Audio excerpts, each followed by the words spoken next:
오늘 우리가 읽은 본문은 예수 그리스도를 알고 믿음 안에서 우리가 앞으로 나아가는 삶을 살아야 한다고 말씀하고 있습니다.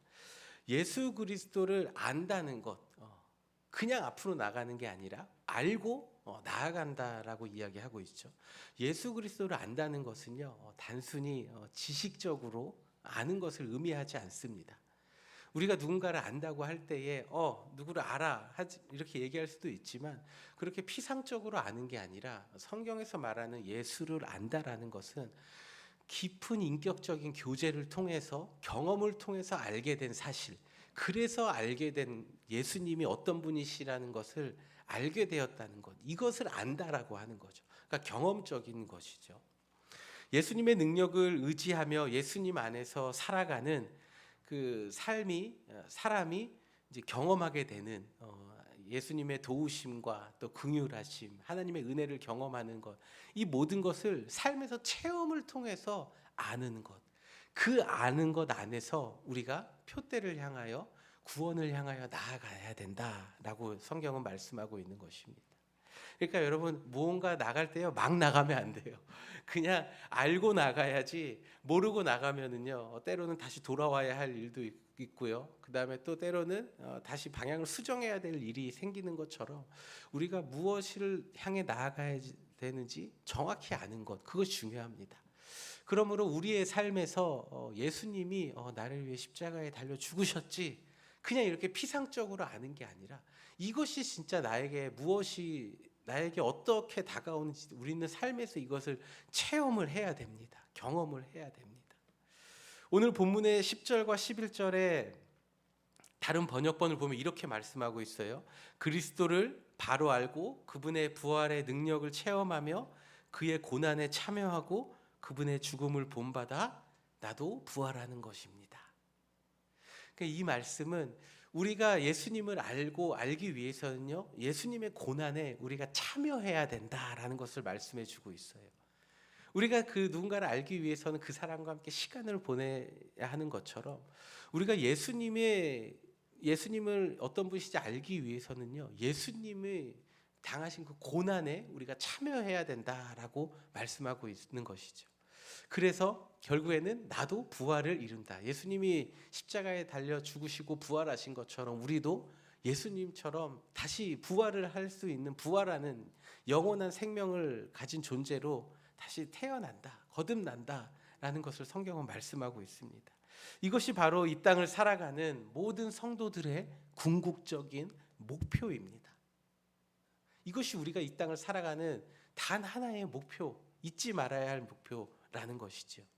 이것을 위해서 우리는 이 땅에서 하나님의 자녀로 부름을 받은 것입니다. 그러면서 바울은 예수님의 고난에 참여하는 자 되어야 한다고 말씀하고 있는데, 예수님이 받았던 고난은요, 크게 두 가지로 나눌 수 있습니다. 첫 번째는 인간의 몸을 입고 이 땅에 오셨죠. 그리고 배고픔을 느끼시고 굶주리시고, 그다음에 이제 피곤함을 느끼시고 슬픔을 느끼시고 고통을 느끼시고 이런 것들을 느끼셨죠. 이 예수님이 이 땅에서 당하신, 육체적으로 당하신 고난입니다. 그러나 이러한 고난들은요, 예수님을 믿지 않는 사람들, 그리고 예수님을 믿는 사람들 모두가 똑같이 이 세상을 살면서 경험하는 고통과 고난입니다. 그래서 성경이 말씀하시는 이 고난은, 이런 우리가 이 세상을 살아가면서 이 육체적으로 겪게 되는 그런 고난을 이야기하는 것뿐만 아니라, 두 번째 예수님의 고난, 십자가의 고난에 대해서 말씀하고 있는 것이죠. 예수님께서 십자가에 달려 죽으심으로 엄청난 많은 순환을 당하셨죠. 그 순환 왜 당하셨습니까? 하나님의 뜻이기 때문이에요. 하나님이 예수님을 이 땅에 보내시고 십자가에 달려 죽게 하심으로 인하여서 온 인류의 죄를 용서하여 주시고 모든 사람들을 구원에 이르는 그 길을 열어주시기 위해서 예수님이 십자가에 달려 죽으실 수밖에 없으셨던 그 사실을 알고 계셨기 때문에 예수님은 십자가의 고난을 당하신 것입니다. 그래서 십자가의 고난은 예수 그리스도를 나의 구주로 믿고 따라가는 사람들만이 경험하게 되는 고난이다 라고 말할 수가 있습니다.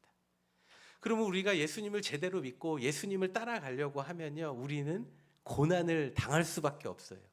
첫 번째, 육체적인 고난 말고요, 십자가의 고난. 뭐예요? 하나님의 뜻대로 이 세상을 살아가는 것. 세상의 뜻이 아니라, 나의 뜻이 아니라 하나님의 뜻대로 이 세상을 살아가려고 하면은 우리의 삶에 어떤 어려움들이 있죠. 그것이 바로 우리에게 주신, 각자에게 주신 십자가라는 것이죠. 로마서 8장에 이렇게 말씀하고 있습니다. 우리가 하나님의 자녀라면 그분과 함께 고난도 받아야 한다라고 말씀하고 있어요. 그러니까 여러분, 우리가 고난을 받는 걸 이상하게 여기시면 안 됩니다. 우리가 장차 영광스러운 자리에 나아가서 예수님과 함께 그 영광스러운 면류관, 생명의 면류관, 의의 면류관을 받기 위해서는요, 예수님이 십자가에 달려 고통당하시고 고난당하신 것처럼 우리도 고난을 당해야 된다고 성경은 말씀하고 있습니다. 여러분, 고난당하는 거 좋아하는 사람이 누가 있을까요? 아무도 없죠. 그러나 여러분, 성경은 우리에게 고난도 함께 받아야 된다라고 말씀하고 있습니다. 여러분, 옆에 있는 분에게 한번 이렇게 얘기해 주세요. 고난 받아야 됩니다. 고난 받아야 됩니다. 고난 받아야 돼요. 죄송한 얘기지만 참 하고 싶지 않은 얘기지만 고난 받아야 된대요. 그래서 우리는 모두 다 각자 여러 가지 어려움들 가운데 살아가잖아요. 우리 여기 티네이저들 앉아 있는데 얼마나 고난이에요.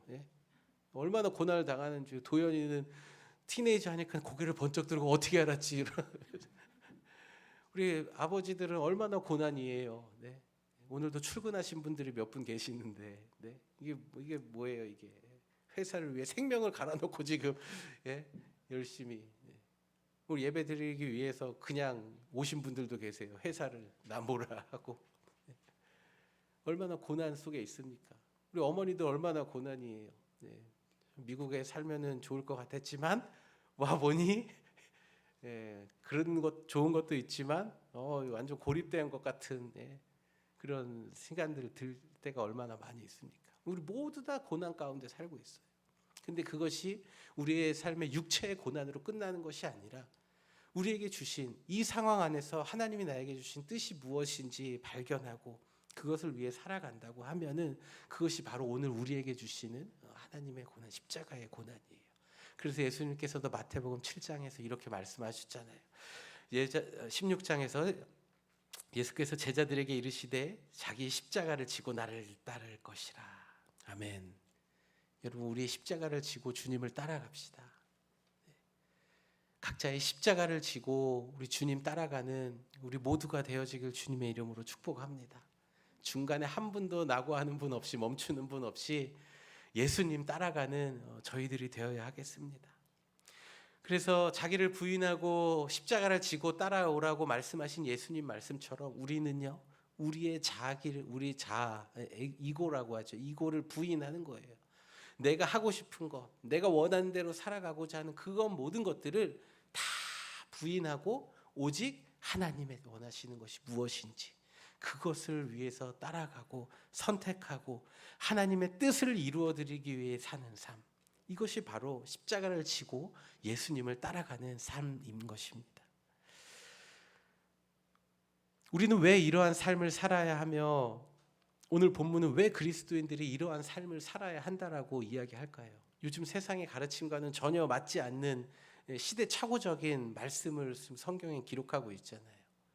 왜 그럴까요?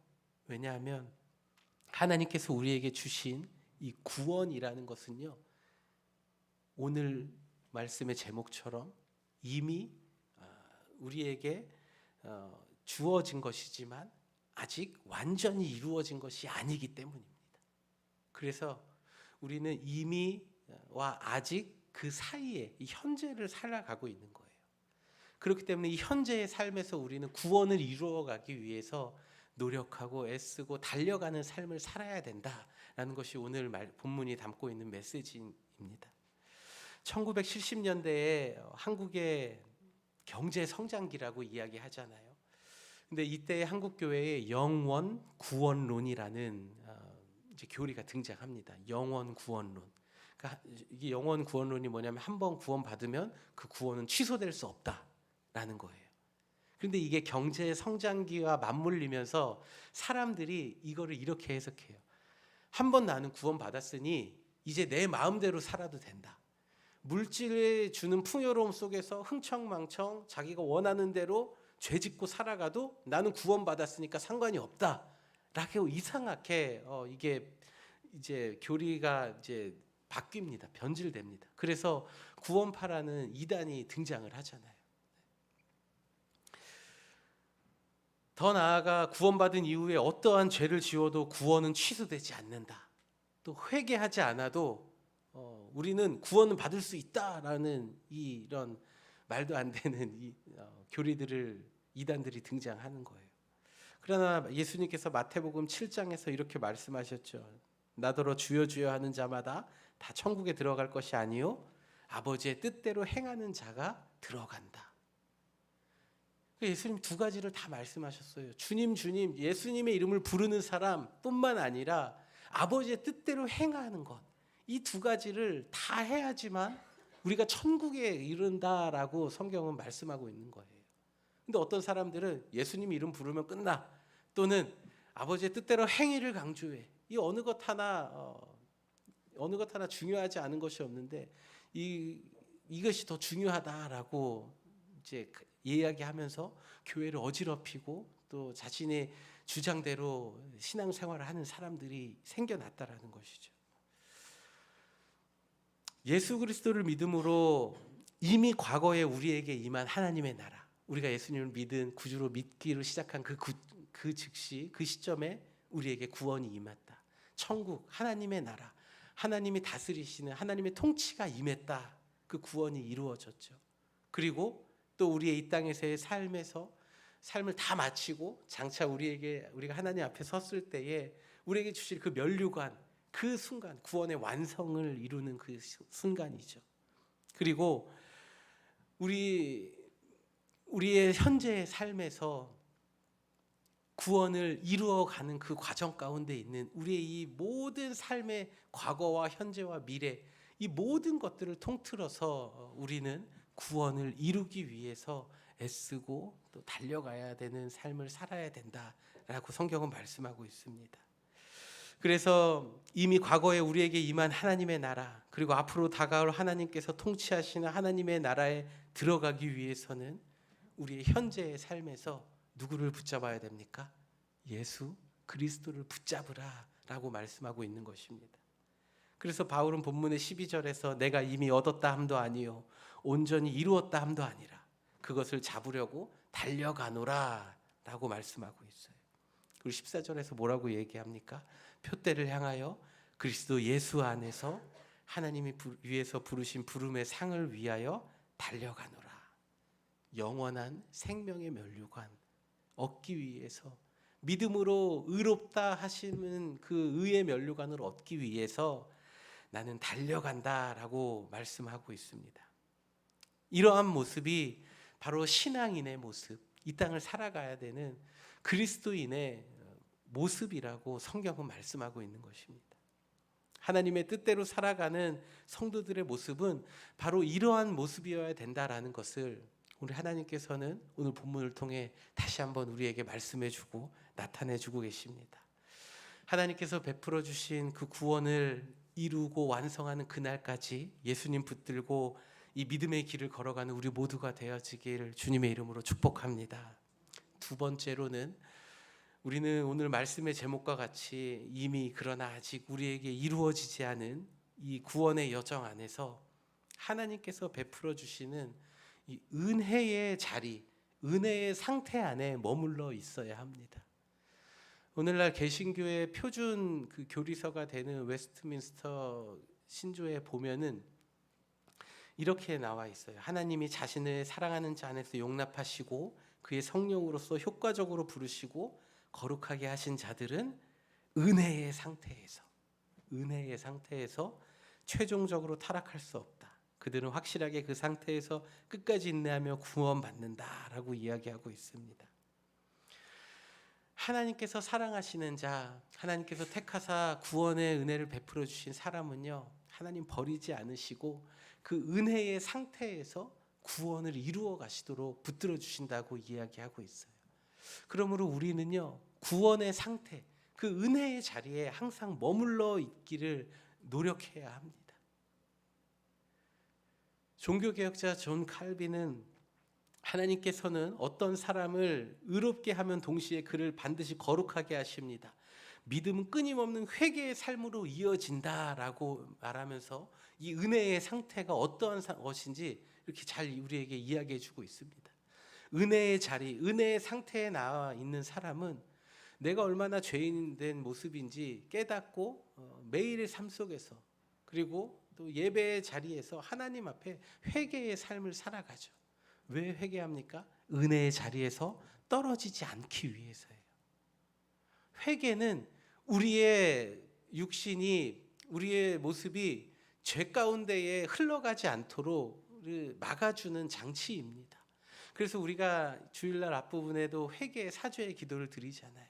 이 사죄의 기도를 그냥 형식적으로 드리는 것이 아니라 이 사죄의 기도를 주님 앞에 드림으로써 다시금 내 마음이 세상을 향하였던 모습이 다시금 하나님께로 돌아가고자 하는 그 장치가 되는 것이 바로 회개라는 것이죠. 여러분의 삶 가운데에서 주일날 한번 교회에 와서 회개하는 것 귀한 일이지만 여러분의 삶 가운데에서 그 죄의 모습들이 보일 때에 회개하는 삶, 이것이 바로 우리가 은혜의 자리에서 떨어지지 않는 삶이라는 것을 여러분 기억하시기를 바랍니다. 우리가 왜 회개의 삶을 살아야 하는지 로마서 7장에서는 다시 한번 우리에게 또 말씀해 주고 있습니다. 우리 함께 읽어볼까요? 나는 내가 바라는 선한 일을 하지 않고 원치 않는 악한 일을 하고 있습니다. 만일 내가 원치 않는 것을 한다면 그렇게 하는 것은 내가 아니라 내 속에 있는 죄입니다. 여기서 나는 하나님의 원리를 발견했는데 나에게 악이 함께 있다는 사실입니다. 하나님의 법을 좋아하지만 내 육체에는 또 다른 법이 있습니다. 그것이 내 마음과 싸워서 나를 아직도 내 안에 있는 죄의 종으로 만들고 있다는 것을 알았습니다. 아멘. 여러분, 이게 오늘 우리의 모습 아닙니까? 네. 로마서 7장에서 말씀하고 있는 이 기록된 말씀이 오늘 우리의 모습을 너무나 잘 보여주고 있는 구절이에요. 우리의 마음에는 하나님을 섬기고 싶은 마음이 있어요. 하나님의 법을 따라가고 싶은 마음이 있지만 이 우리의 육체의 이 죄악된 본성, 그 죄의 쓴뿌리들은 자꾸 우리가 원하는 것, 우리가 바라보는 것, 하나님과 등지는 것을 따라가게 한다라는 것이죠. 이것들과 우리가 싸워 이기기 위해서는 회개의 삶을 살아야 한다라는 것을 말씀해 주고 있는 것입니다. 하나님께서 베풀어 주신 은혜가 우리의 삶에 떠나지 않도록 우리의 모습들을 하나님 앞에 회개함으로 다시금 은혜의 상태에 머무르며 은혜의 자리로 나아가는 복된 성도님들이 되시길 주님의 이름으로 축복합니다. 말씀의 결론입니다. 우리에게 베풀어 주신 구원을 온전히 이루기 위해서 우리가 해야 할 일 단 한 가지는 바로 믿음의 주요 온전케 하시는 주님을 바라보는 것입니다. 그리고 우리는 주님을 바라볼 때에 우리의 영이 살고요, 또 주님을 바라볼 때에 우리는 온전한 구원을 이룰 수 있는 존재임을 기억하시길 바랍니다. 다른 것을 바라보는 것이 아닙니다. 내 삶에 어떠한 고통이 있을 때에 그 고통을 해결해 주실 하나님만 바라보고 살아가는 것이 아니라 이 고통이 있지만 결국에는 나를 안아주시고 나를 위로해 주실 그 하나님의 품 안에 안기는 것, 그것이 바로 이 땅을 살아가는 우리의 최종적인 목표임을 여러분 다시 한번 기억하시기를 바랍니다. 1849년도에 미국 뉴욕에 그 2차 콜레라 전염병이 퍼졌습니다. 그래서 당시 뉴욕에 살고 있던 엘리자베스 프렌티스라는 31살의 젊은 여인이 있었는데 이 여인이 4살 된 자녀와 그 다음에 1년이 안 된, 1살이 안 된 자녀를 이제 연달아 이제 먼저 하늘나라로 보내게 됩니다. 이 여인은 이루 말할 수 없는 깊은 슬픔에 빠져 있었습니다. 그래서 그녀의 일기장에다가 이렇게 적었습니다. 말로 표현할 수 없는 너무나 갑작스러운 일이 많은 이 세상에서 도망쳐 버리고 싶다. 슬픔으로 가득 찬 그녀의 삶에 한 찬송가가 이제 들립니다. 우리가 알고 있는 내 주를 가까이 하게 함은 십자가 짐 같은 고통이나, 이 찬양이 이 여인의 마음속에서 떠나지 않고 계속 이 여인을 제 마음속에 멈돌았습니다. 이 찬양을 묵상하고 듣고 하던 이 여인이 어느 날 이제 시를 씁니다. 이 찬양을 들으면서 가사를 써내려가기 시작했는데, 그 가사가 내 구주 예수를 더욱 사랑, 엎드려 비는 말 들으소서. 이전에 세상나 기뻤어도 오직 지금 내 기쁨은 오직 예수. 이 세상 떠날 때 찬양하고 숨질 때에도 찬양하는 것 오직 예수. 구주를 더욱 사랑합니다 라는 가사를 써내려가기 시작했어요. 그래서 오늘 우리가 알고 있는 내 구주 예수를 더욱 사랑이라는 찬양이 이 여인에 의해서 작사가 되었죠.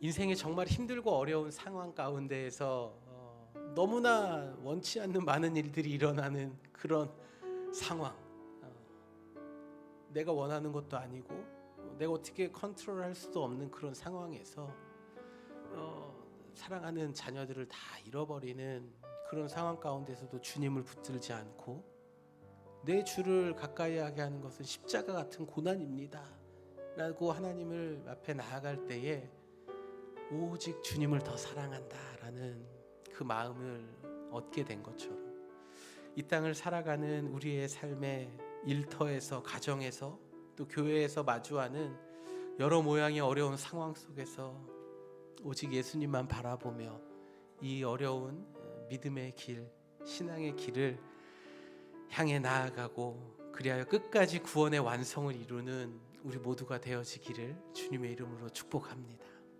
우리 모두 자리에서 함께 일어나셔서 우리 내 구주를 예수를 더욱 사랑, 이 귀한 믿음의 고백의 찬양 하나님 앞에 올려드리도록 하겠습니다.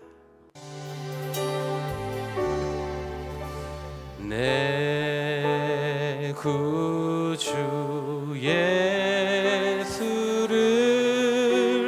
더욱 사랑,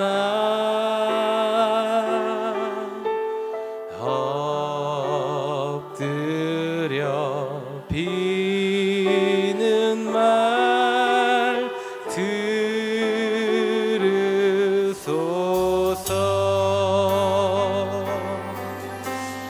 내 진정 소원이 내 구주 예수를 더욱 사랑, 더욱 사랑.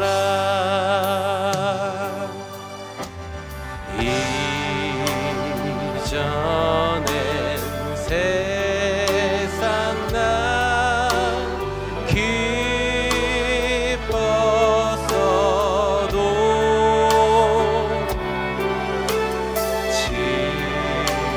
지금 내 기쁨은 오직 예수.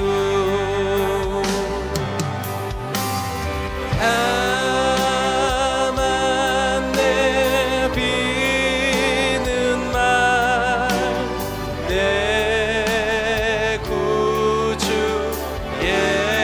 예수를 더욱 사랑,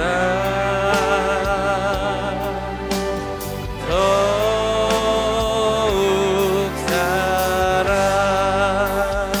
3절입니다. 이 세상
우리 오늘 주신 말씀을 가지고 하나님 앞에 함께 같이 기도합시다.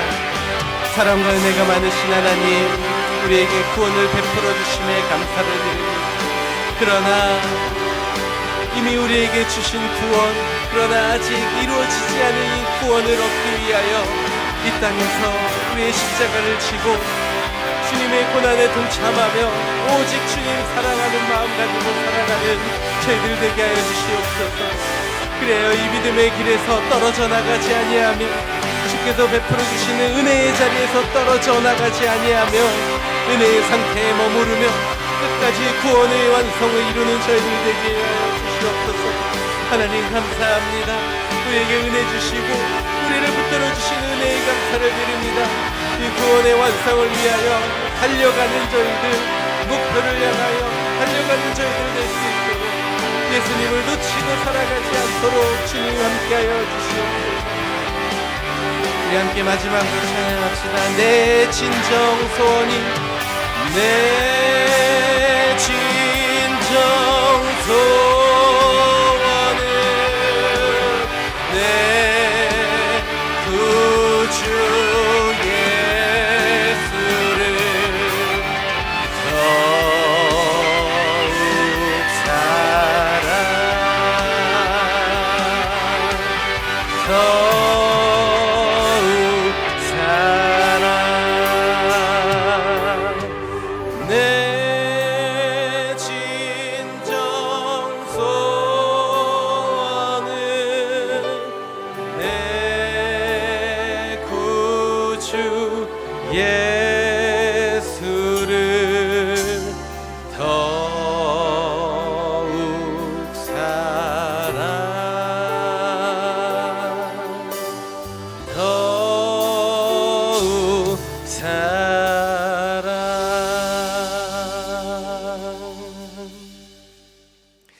이제는 우리 주 예수 그리스도의 은혜와 하나님 아버지의 측량할 수 없는 사랑과 성령님의 감화, 감동, 교통, 역사, 인도하심이 구원의 완성을 이루어가는 그날까지 오직 예수님을 붙들고 예수님을 사랑하며 주님의 고난에 동참하는 삶을 살아가길 다짐하는 이 자리에 머리 숙인 모든 성도들 한 사람 한 사람 머리 위에 저들의 삶과 가정과 가문과 자녀들의 삶 위에 이제부터 영원토록 함께 계시기를 간절히 축원하옵나이다. 아멘.